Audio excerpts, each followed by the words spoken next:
Welcome to the podcast that explores what virtual assistants want business owners to know when they start asking themselves the question, hey, do I need a VA? I'm Rachel Davila, and after 18 years as a virtual assistant going it alone, I experienced the steep learning curve from the other side of the VA client relationship when I hired my own assistant. Joining me on this podcast is a group of friends and colleagues who all have their own take on what busy entrepreneurs need to know to find, hire, and work with a virtual assistant, and mindfully answer the question, hey, do I need a VA? Let's get this episode started.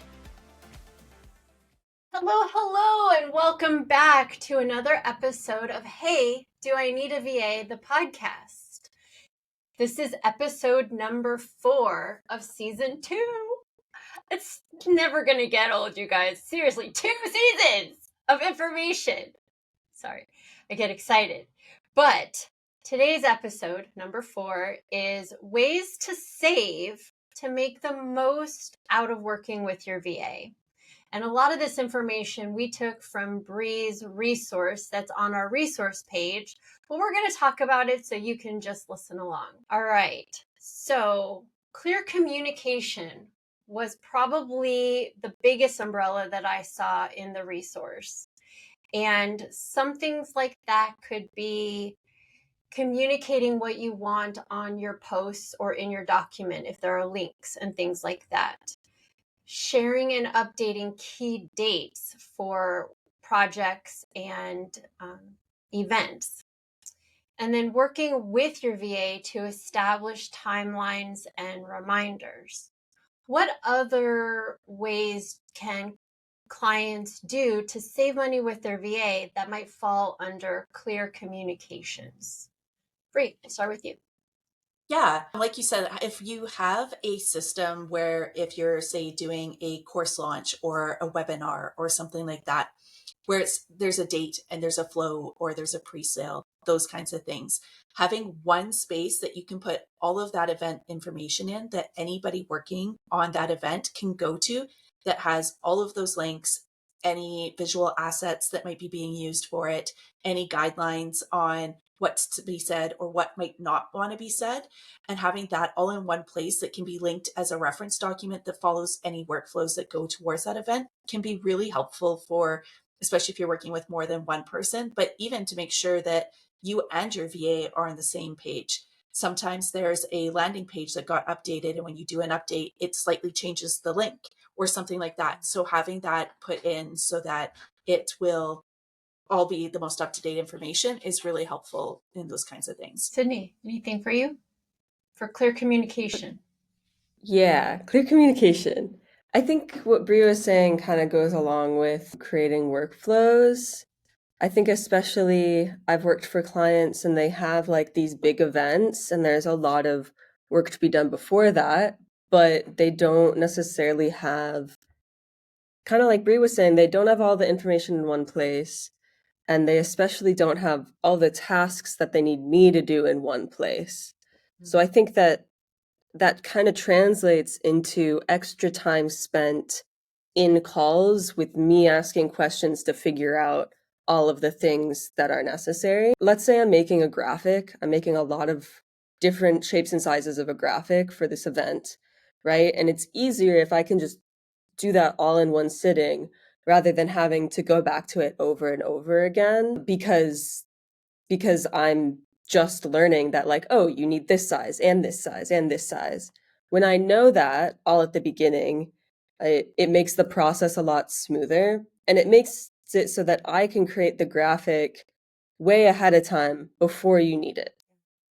Events? Oh my gosh. The checklist on events? I have a spreadsheet that I just copy from client to client because I'm like, you need a graphic, you need an email header, you need a MailChimp journey, you need a tag, you need a Zoom link, and like the list is long. It's a lot. And I think that talking through that with your VA, that communication piece to say, I have this event. Sometimes that may be all that you know about the process of said event, but ask your VA, what information do I need to provide to you so that you have what you need to do what needs to be done? So sometimes it is providing context, it is clarifying roles and responsibilities. And sometimes it may be, this is my first time ever doing this, and I don't know what I need. Help a client out, and what do you need from me? So sometimes that clear communication can be just admitting you don't know what you need, so that you can verbalize that. Man, you got anything? I think you guys covered it. The only other piece for clear communication is let's make sure we're all talking on the same thing. So if we're doing email, let's keep the email going. If we're going to jump to Slack or one of the other ones, let's make sure it's all in one place so you're not going from here to here to here to here to find all the little pieces. Because you could have clear communication, but if it's on a channel you're not paying attention to, that doesn't help you too much. So that's the only other piece is, stay on one channel. Yeah. Keep it in one place. We keep it all in one place, just like Priya said. Keep it in one place, even if it is a channel of communication. That way, the Q&A goes back and forth, and you're not like, "Hey, you said something over here, and now it's over here, and now I'm confused." Yeah. Yeah. And that just builds frustration on both sides, right? And I think too, part of that clear communication is also like, if I'm asking you questions, that I will get this information by this time. Like even saying like, you know what, I don't have that information for you right now. I will make sure you have this information by this date. Or on my side being like, if you want these deadlines being met, communicating that I need that information by this date so that I have the time to work on it without having to do it in urgency. Because if we're rushing things, then that's also when mistakes happen and things easily get missed or stuff like that, right? Which is things that we don't want. So what kind of timeline do we need and buffers do we need to have in place to get the information exchange for those things as well? And I will say for any clients who start working with a VA who doesn't ask these kinds of questions, it's okay for you to say, hey, if the deadline is Friday, when do you need my pieces by so that you can get me a draft by Friday? Sometimes the client does need to take that leadership role, especially if the VA doesn't ask for these kinds of deadlines and communication things. All right, we'll switch to leverage technology. I know that in the almost 20 years I've been doing this, technology has changed quite a bit. In fact, even in the last year, things have changed quite a bit. So I know for one, I'm starting to use WhatsApp and Slack, which I've never used before with clients, but now I'm like, how did I live without this? So Bree, how does leveraging technology help translate to ways to save? Yeah, for us, we really try to use like a project management platform. We use ClickUp as our like tracking flows and keeping track of everything, that having a spot wherever all that information can go and things like that. We find if we can keep things out of email as much as possible, that really helps for, again, what Leanne was saying with that chasing, like where was that email? What thread was that in? Or if you are sending emails, like make your subject line what it's about, so that if you have to search it and go back, like that can help save time. Because anytime we have to go search for things, that time becomes your dollar, right? And so the more consistent we can keep that, then making sure that we're all on board with that helps. The other part of technology that we use is Slack. We use Slack as our, if it's not in ClickUp, let's put it in Slack so that it can be searched. It can be how people communicate as well, because people communicate differently, right? Sometimes things come out across differently if I text it versus if I say it. And so I like that some of these technologies have that opportunity where I can do a video clip, I can do a voice memo, and in Slack, it even puts it into a transcript. So if I'm out at an event or something and I need to read it, I can read through it instead of having to hear it, but it gives that option. And sometimes people communicate easier that way as well. So things aren't getting miscommunicated, or they're just not communicating because, well, it'll take me too long to type it out.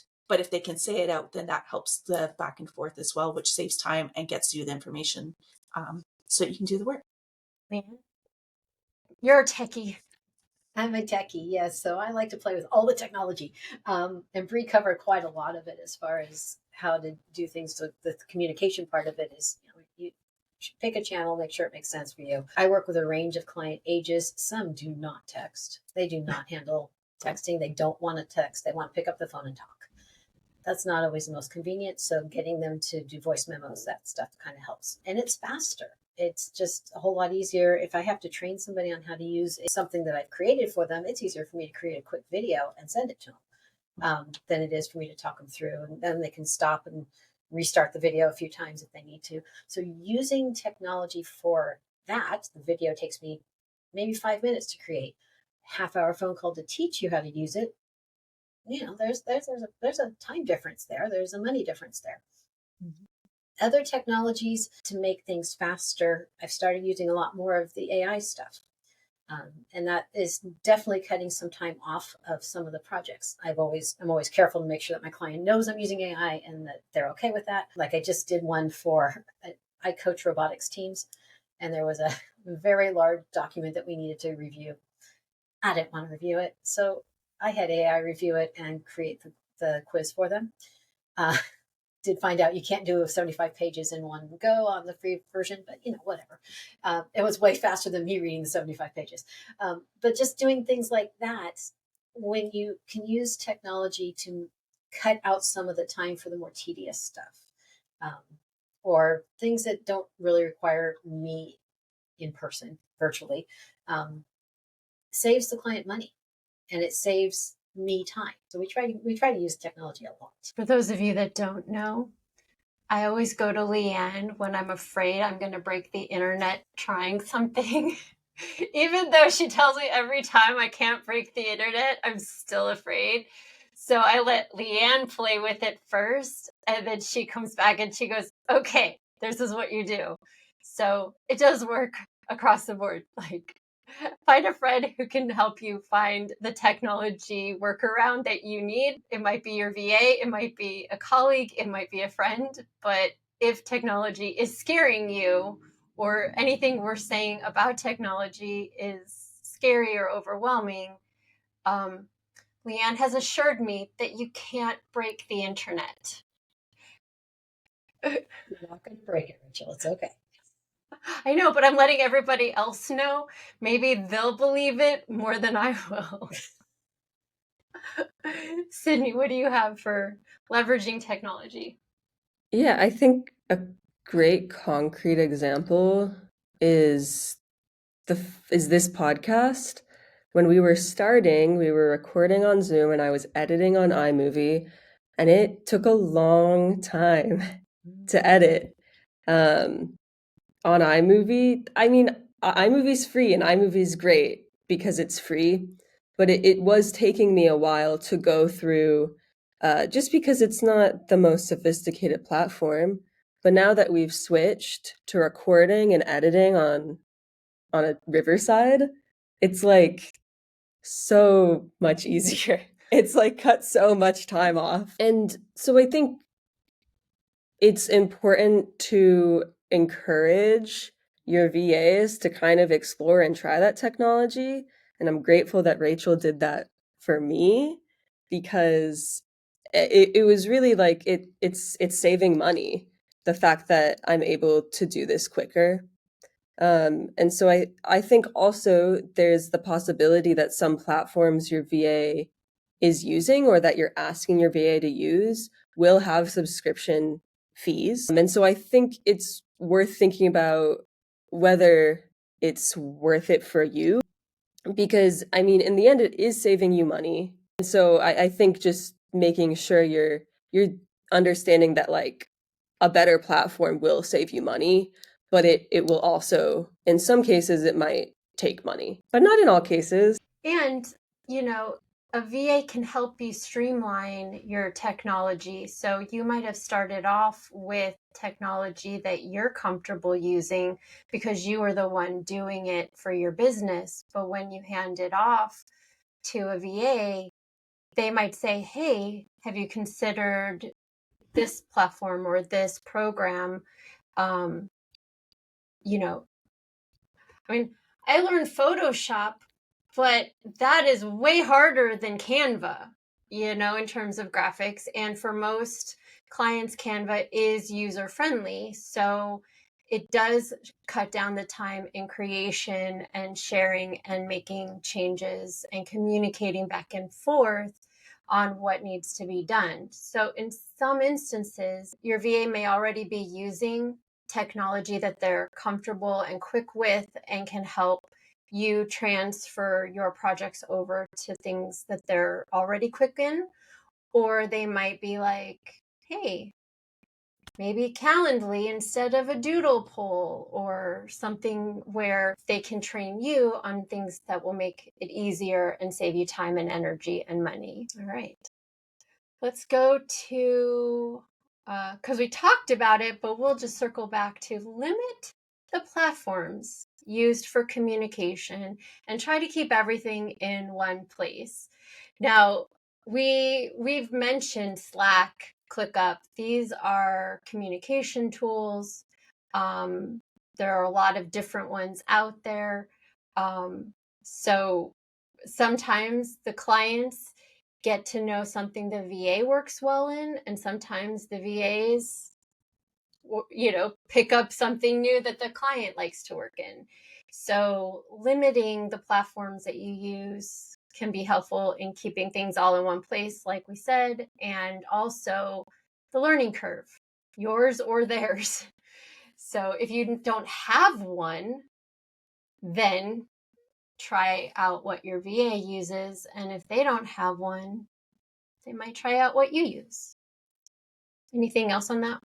I think we talked about it. I have just a quick thing to add too. One thing to consider when you're doing the keeping things all in one place is that like we were talking about, maybe doing an event thing and that kind of stuff and having all the different steps in there. When you have all those things in one place, it also helps you streamline and document like what's going on, and have like things that you can collect in one space or refer back to, because you can go back to those places and they're all there. You're not having to search and see where you did that planning thing from, or you can see like for us in ClickUp, our processes have different statuses. So you can see where things are at a glance by just going in and seeing, okay, Bree started this, so-and-so started that, this is all in progress. They've saw that. You can go in and see that at a glance without having to chase and get those things as well.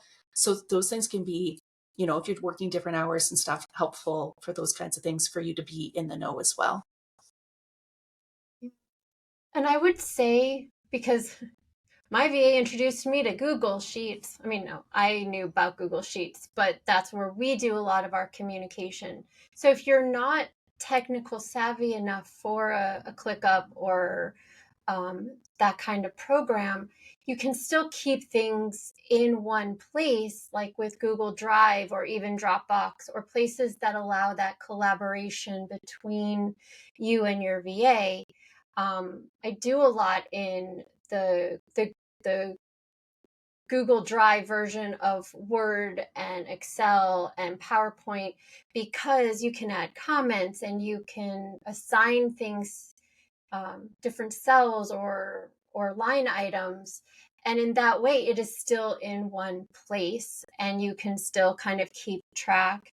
And, Sydney and I can have full-on conversations in a Word document just through the comment section, and it might be one line item for one task, but the back and forth is in one place where we can both see it and we get notifications that the other has responded. So it doesn't necessarily have to be a communications platform. It may just be in a collaborative space. Are there other collaborative spaces besides Google Drive? There are. You can do SharePoint and things like that now too. And there are some shared versions in the Microsoft platform. It just depends on the version that they're using. But there are other ones out there as well. I'm sure Leanne probably knows others. There's a few. You can always make things like Dropbox work. You can even make things like WhatsApp and some of the other ones work as well for collaborative. It just kind of depends on what is comfortable, because if it's collaborative but nobody's comfortable in it, it's not going to do you a whole lot good. Ooh, that brings a good point, right? Start where you're comfortable. I always like to say start where you are. I mean, don't jump into new technology just because it's suggested or your VA is comfortable in there. If you're not, they'll be happy to start where you are, and they might gently guide you to something a little bit more robust, but you don't have to jump in with both feet. You can kind of wade into the collaborative technology pool. We'll talk more about that when we get to our episode on technology, because there's a whole lot of technology because we're technology-based support. All right. One more is batching work. Putting all of your ideas, changes, what do you call it, Leanne? A punch list? When she did my website, she's like, give me all the changes in one document so that I can just go through it. So, right, punch list. Yep. A punch list definitely helps, especially when you're modifying something like a website or a document. Because if you give me one at a time, I charge in quarter hours. So if I go into your site, make one change, that's 15 minutes. I can do a lot of changes in 15 minutes, but if you only give me one, I'm charging you 15 minutes. So you give me 4 and one at a time, that could be an hour, where I can easily do it in 15 minutes if you give all to me at once.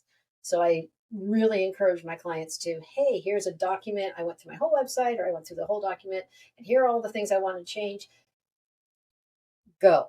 And then I can just go through them and change and just mark done on all of them as they're done, or make comments and then send it back. And now they can go, okay, yes, I see that. And this I don't like that, change this. And there's a whole list, and it goes back and forth. And we a lot of times use even just an email version and just color our comments as we go and just comment in line.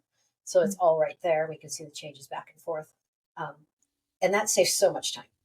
I mean, it saves a ton of time, because I can make a bunch of changes in 15 minutes. But if you only give me one, you only get one change done. How does it show for you, Bree?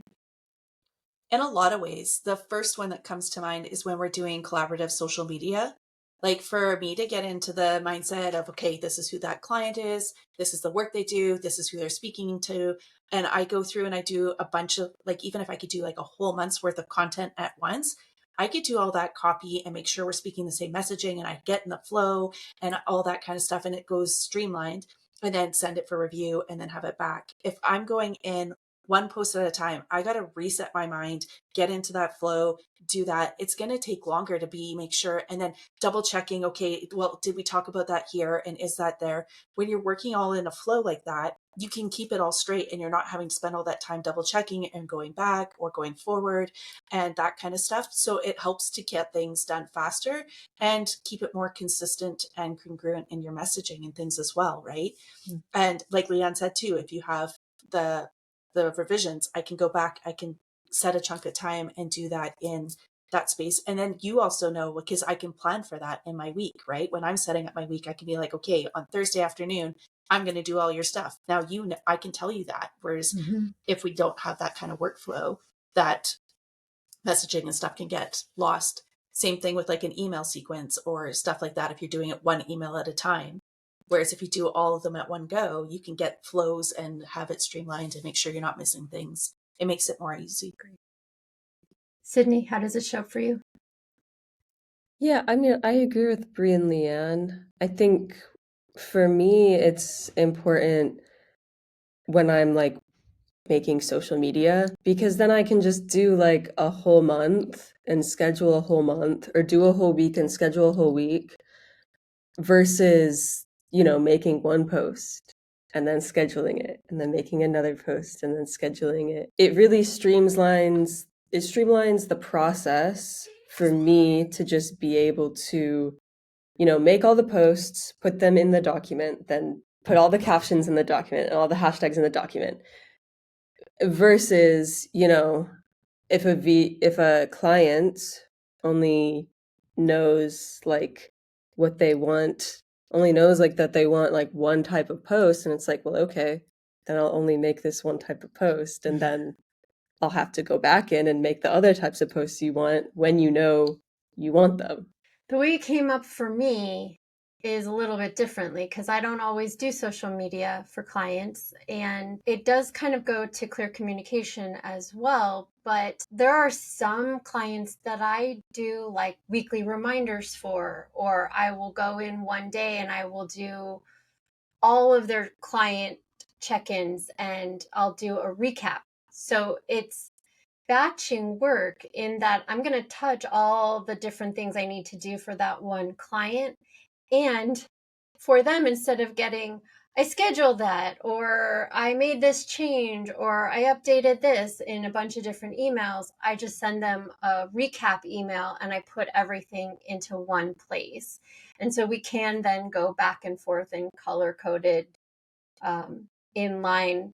You know, if I ask a question, the client can respond with a different color and it's in one place. And so it's all of the things, right? It's all in one place. We can work together on it. And so sometimes like in my week, I schedule out, I do an hour for this client, an hour for this client, an hour for this client, and all of the tasks I might have collected to do all at once. So they might have sent it to me in different emails, but then I can batch it by putting it all together and doing it at one time. And I think that does save a client money because instead of spending 15-20 minutes per email, if it's part of a flow, if I'm already in the workflow, then the whole thing could take me 1 hour. And so in that way, I save the client money because then I batch it if they don't always do that for me. So if you are not a naturally organized person to kind of do all of that, ask your VA for support because they'll be able to say, oh, you want to do this, you want to do this. These are your goals. Here's how I can help. Let's do it this way. Maybe give me all the quotes for September, or why don't you pick a day next week to record all your videos for the month? Or, you know, they can give you tips and strategies and tools to make working with them easier. I have one thing to add too. When we're doing things in batches and you're all in a workflow, sometimes that's where we catch the gaps too that we didn't know were there. And if you're doing it one-offs, then sometimes you miss those gaps because you don't see it unless you're in the flow. Yeah. So sometimes it can be beneficial for even those kinds of things as well, not just saving time, but catching the things that you didn't know you were missing. I can't tell you how many times I've stepped into a project. I'm like, yeah, this is going to be great. Oh, crap. I need X, Y, and Z. So, yeah, totally makes sense that you would find the gaps. All right. The last thing that we have is document workflows. Either if you already know what your workflow is and you can document whatever part you know about, your VA can then step in and help fill in the gaps. Or if you don't have anything organized and you need to get it in one workflow, a VA can help you put those things in motion. But having the workflow, having the idea of, oh, I do this event every year, and now I know all that I need in the order in which I need it, and I know what I need to get to my assistant and what my assistant gets to me. If it's in a document that you can put for next year, then you're not stepping into it cold the next time you do it. You have that outline already in place. And you'll hear us talk about SOPs, standard operating procedures, policies and procedures, all these kinds of big words are really just a written outline of what you do and how you do it. And in some cases, there might be links to documents, there might be links to graphic files, but it is what we've been talking about, putting everything in kind of one place to make it easy for you or your VA or a new VA to step into a project that may be recurring or that you do all the time, which is recurring. Sorry, anything else you guys have about document workflows?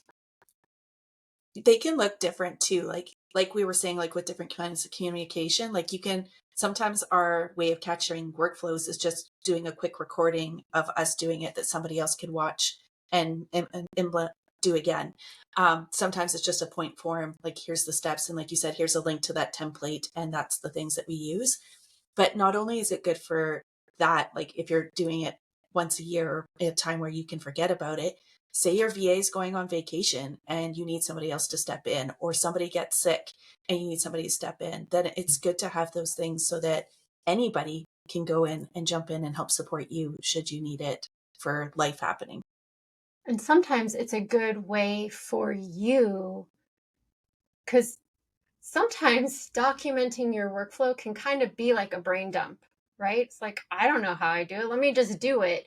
And if you record it while you're doing it, then you have that recording to hand off to someone to be like, okay, outline this. What things are you going to do? What things do I have to do? That can be really helpful, especially if you're just starting with someone and you're not sure what elements of a workflow you can or want to hand off.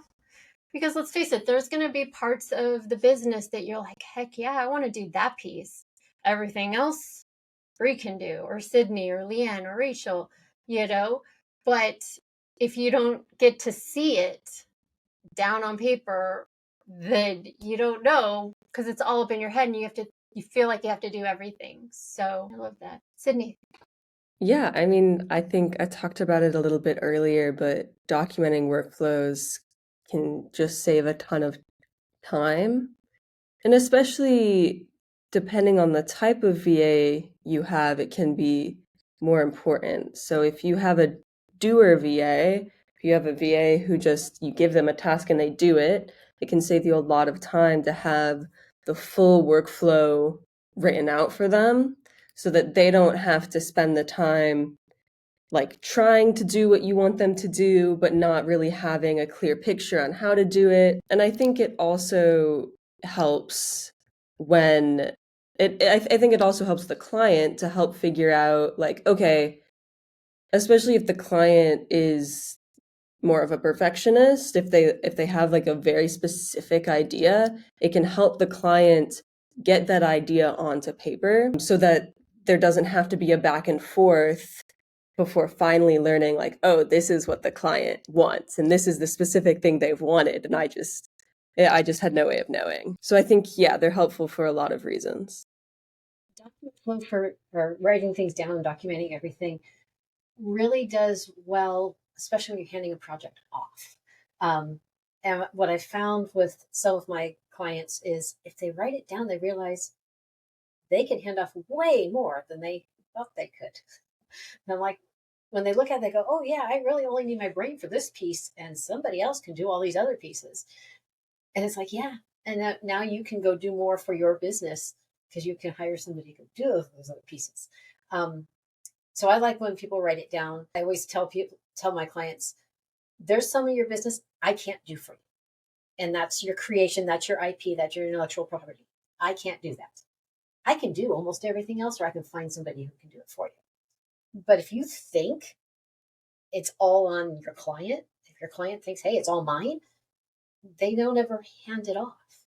Now they're stuck.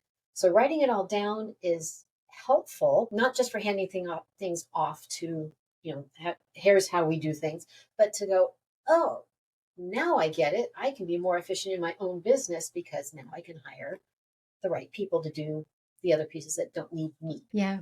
And part of all of these ways to save is so that you can afford to work with a VA. Because sometimes you think, it's not easy to quantify what we bring to the table for clients. But sometimes when you're looking at all of these different things and you're putting them down on paper and you're really looking at what you do in a day to run your business, if you take into account what you charge an hour for your services, for your passion, for your business, what is it costing you to do the things that we've kind of talked about? And it goes back to your handoff list. It goes back to a lot of things, but ultimately, the clearer you are using the technology at your disposal, batching your work, limiting your communication platforms and keeping things in one place, and documenting what you do and how you do it, all of those things a VA can easily step into and go, here's how I can help you. Here's what you need. Here's what it can look like. And here's how many hours it might take. And so then you can start to see, oh, well, it's been taking me, it might take a VA 5 hours. It might have taken you 15 or 20. Where is that cost? Your cost for your time and effort versus the cost to hire somebody to help you do it and do it well and provide all the other things that we do for clients that we've talked about, reminders and accountability and all those things. So in the long term, you save money in the minutes, right? But over time, you earn a lot more because you can take that time and put it back into your business where you're going to make the money back and everything. So chew on that, and we will see you next episode. But if you have any questions about ways to save money, give us an email at heyvapodcast@gmail.com. You can reach out to any one of us. If you found this episode helpful, leave us a like, a review, or share it with someone who you think could benefit from the information. And we will see you next time for Hey, Do I Need a VA? Thank you for joining us on this episode of Hey, Do I Need a VA, the podcast. If you found this episode helpful, please leave a like, comment, or review. And feel free to join our Facebook group, Find, Hire, and Work with a VA for more tips and tools. If you have any questions, please email them to heyvapodcast@gmail.com. We'll see you next time.